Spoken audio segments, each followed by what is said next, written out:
Have you ever wondered what Jesus meant when he said, "Whoever desires to save his life will lose it, but whoever loses his life for my sake will save it"?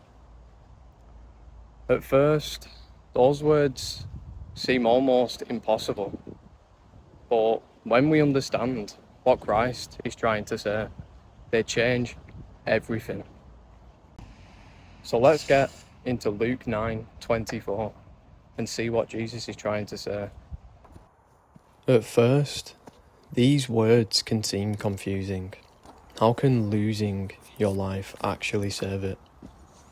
To understand what Jesus means, we first need to remember what he has just said in the previous verse. Jesus calls us to deny ourselves, take up our cross daily, and follow him. So when he speaks about losing our life, he isn't saying that life has no value. He is calling us to surrender the life that is centered on ourselves. Our fallen nature tells us to put our own desires first, to seek comfort, success, and control according to our own will. But Christ invites us into something far greater. To lose your life for his sake is to place your whole life into his hands. It means choosing his will over your own, trusting him even when it is difficult, and following him faithfully each day. As we surrender our old way of living, Christ begins to transform us. The old self is put aside, and by his grace we begin to live the new life he offers.